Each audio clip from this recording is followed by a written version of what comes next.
O Brasil é uma quimera, internauta, mas não no sentido coloquial de sonho irrealizável, mas no sentido grego original. Um animal composto de partes que não pertencem ao mesmo ser. Cabeça de leão, corpo de cabra, cauda de serpente. Uma criatura que existe, mas cuja existência é uma contradição anatômica. O Brasil constitucional é isso, essa quimera. Tem cabeça de república, com fundamentos declarados, objetivos vinculantes como dignidade da pessoa humana, soberania popular. E tem também um corpo de patrimonialismo, com a desigualdade estrutural, com a pobreza persistente, com o valor social do trabalho retido no topo da cadeia ou da pirâmide. A livre iniciativa está reservada somente a quem já tem patrimônio para a exercer. A quimera, então, é estável, sobrevive a governos, a eleições, a escândalos, a comissões parlamentares de inquérito. Sobrevive essa quimera porque há um mecanismo que a sustenta. Há um mecanismo que opera silenciosamente com a autoridade de quem tem a última palavra sobre o sentido do texto constitucional. Esse mecanismo tem nome: interpretação relativista. Para entender o que é interpretação relativista e por que ela é o problema central é a interpretação relativista. Para entender isso, precisamos antes entender o que o artigo 3º da Constituição, o que ele contém e qual é a sua relação com o artigo 1º. Em vídeo anterior, estabelecemos a premissa metodológica. Os fundamentos do artigo 1º são o em si da ordem jurídica brasileira. Não são a coisa em si kantiana. Essa, a coisa em si, inacessível, transcendente, além da experiência.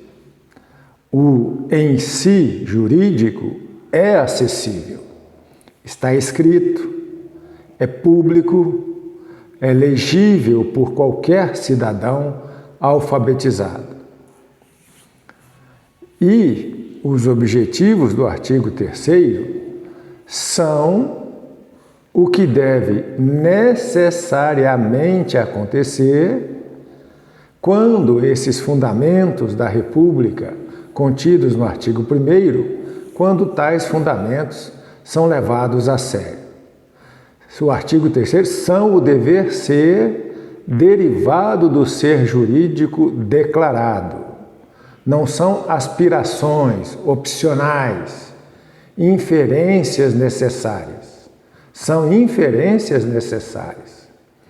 O título 1 se chama dos princípios fundamentais e não dos princípios orientadores ou não também dos princípios programáticos, não se chama dos princípios a serem realizados conforme as possibilidades.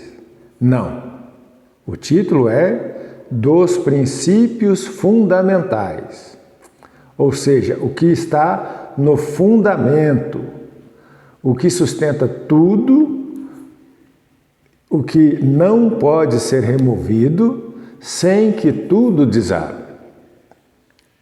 Ser e dever ser. Na Constituição, artigo 1º ser, 3º dever ser. E eles deveriam coincidir. O dever ser não está acima do ser como um ideal inalcançável. Está declarado como o próprio fundamento do ser jurídico. A distância entre os dois não é distância filosófica, é a medida da inadimplência. O intérprete constitucional, o STF, tem uma função precisa nessa arquitetura: medir a distância entre o fenômeno, a realidade social, econômica, cultural, entre o fenômeno e o em si, os fundamentos e objetivos declarados, fixados, e declarar essa distância como inadimplência constitucional quando ela existir. E ela existe. Não foi isso o que aconteceu. O que aconteceu ao longo de 38 anos foi o oposto. O STF praticou aquilo que chamei e chamarei então de interpretação relativista. Uma hermenêutica que articula, que compreende, que acomoda, que toma o fenômeno, a realidade existente, com toda a sua distância dos fundamentos, toma essa realidade e a declara compatível com o em si que essa realidade contradiz. Interpretação relativista não nega os fundamentos. Isso seria visível demais, seria contestável demais, seria, portanto, politicamente insustentável. A interpretação relativista os afirma e, simultaneamente, afirma que o fenômeno que os contradiz aos fundamentos e objetivos é a sua realização. É a decisão judicial que diz: a norma foi cumprida. Enquanto os fatos gritam, alardeiam o contrário. A consequência, então, é a quimera. Um Brasil que tem no texto fundamentos absolutos e, na realidade, tem a sua negação sistemática, a negação dos fundamentos. E possui um sistema interpretativo que declara essas duas situações compatíveis, que compreende o patrimonialismo, que articula a permanência do patrimonialismo com o texto que deveria o condenar, que aceita o inaceitável, a falta de compromisso das estruturas de poder com as obrigações constitucionais que essas estruturas de poder juraram cumprir. Compreender o patrimonialismo, no sentido de acomodá-lo à interpretação constitucional, não é sofisticação hermenêutica. Saiba, é capitulação.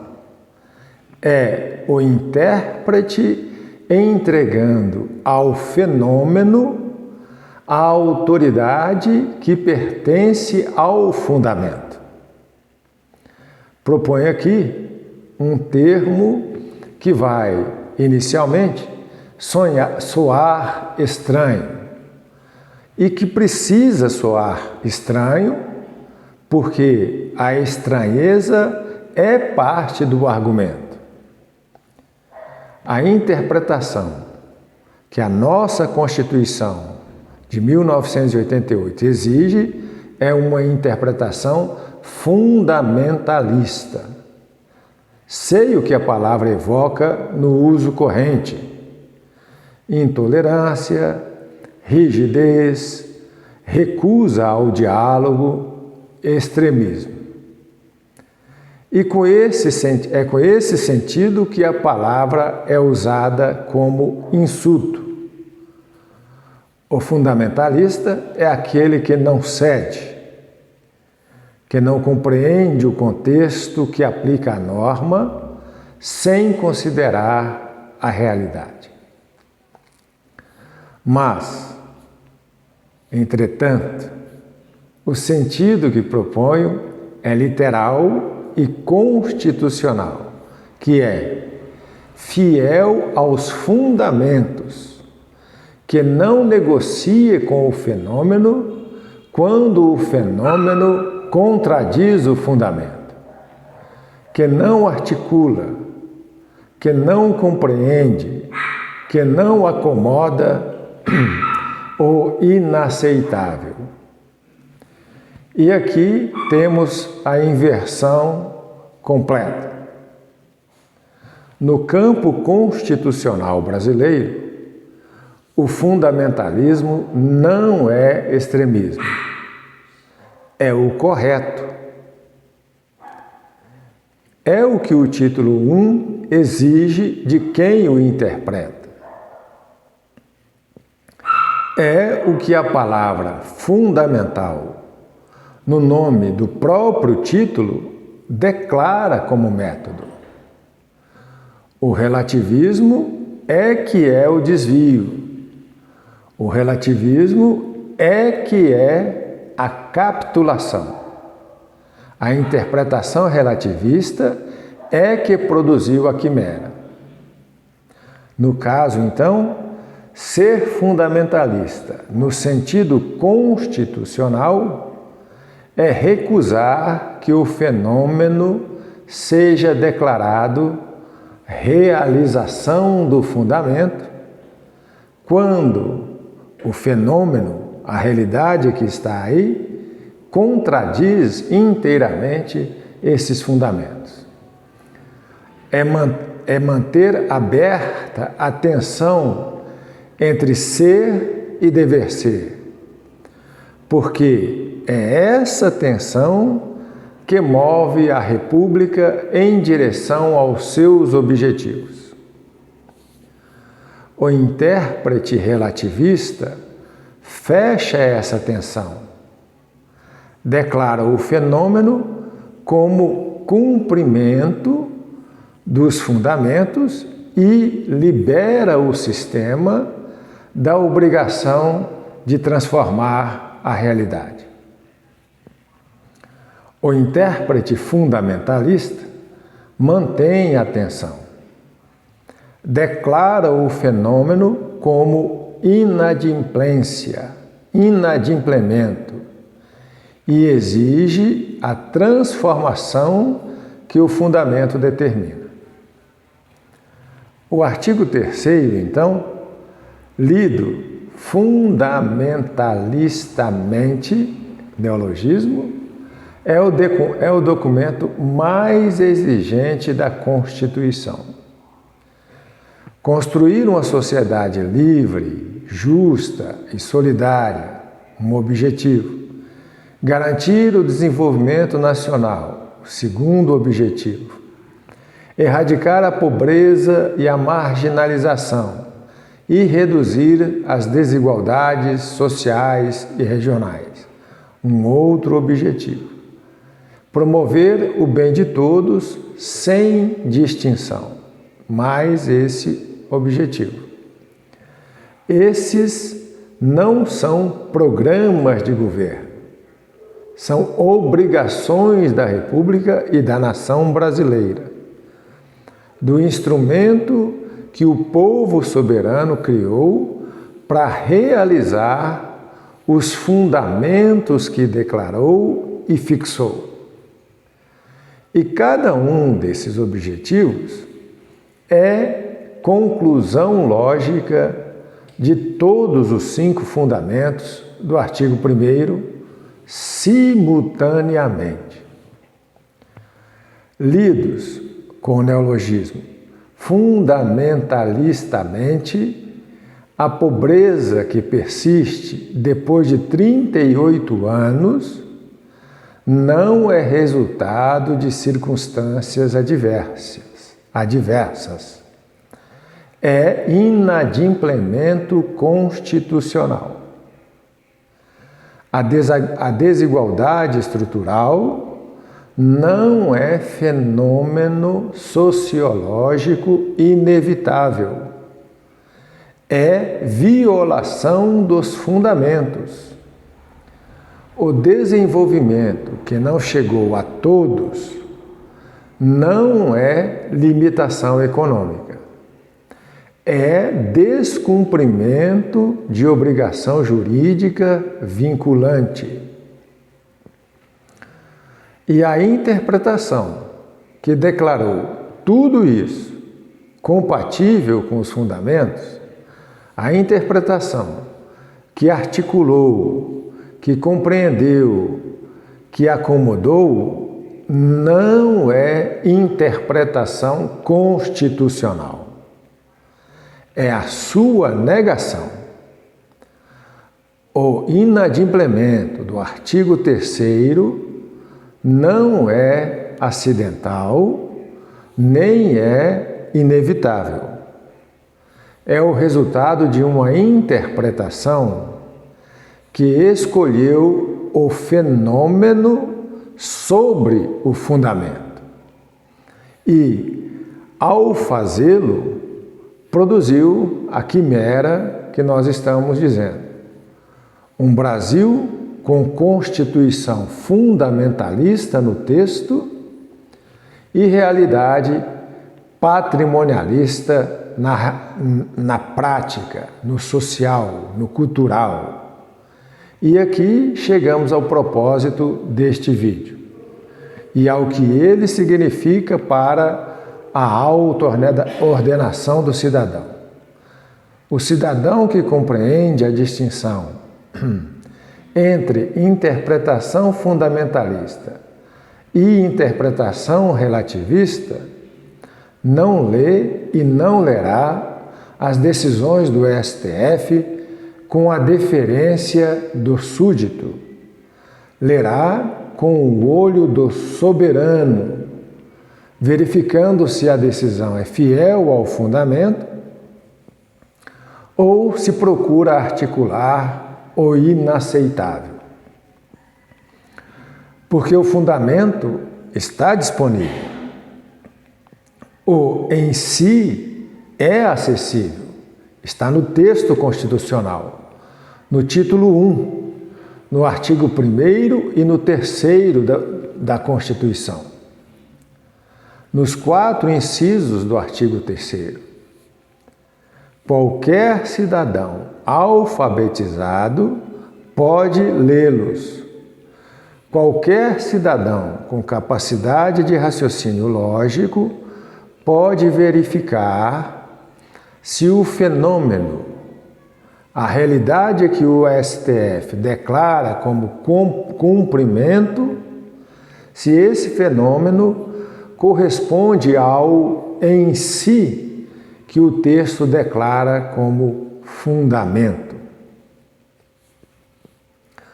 Quando não corresponde, e quando o STF declara cumprido o que os fatos demonstram como descumprido, quando isso acontece, o cidadão fundamentalista tem não apenas o direito, mas o dever de nomear a contradição, de apontá-la. A auto-ordenação, então, internauta, nesse contexto, é a formação da capacidade de leitura fundamentalista.